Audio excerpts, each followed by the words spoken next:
পৃথিবীতে ভালোবাসা বলতে কিছুই নাই, শুধু আছে মোহ আর স্বার্থপরিতা। পৃথিবীতে প্রিয়জন কোনো সম্পর্কের মধ্যে যদি কোনো ভালোবাসা হয়ে থাকে, তার পিছনে চরমভাবে স্বার্থপরিতা রয়েছে, আর কিছু মোহ রয়েছে। বিশুদ্ধ ভালোবাসার অভাবে আজ প্রত্যেকটা মনুষ্যত্বের ভিতরে ক্ষত বিক্ষত হয়ে যাচ্ছে।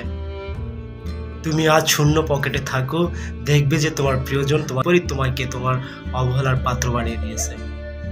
তোমার পকেট যখন ভর্তি থাকবে, তখন চারপাশে দেখবে ভালোবাসার কোনো শেষ নাই।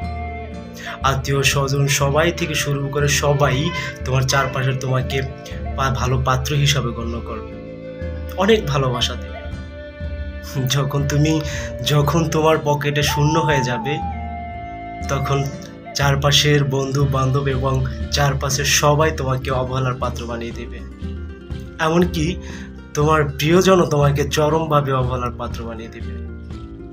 তাই পৃথিবীতে ভালোবাসার তখনই মূল্য থাকবে যখন পকেট ভর্তি টাকা থাকবে, আর যখন পকেট ভর্তি টাকা না থাকবে, তোমার পকেট শূন্য থাকবে, তখন তোমার প্রিয়জনের কাছে তুমি অবহেলার পাত্র হয়ে যাবে।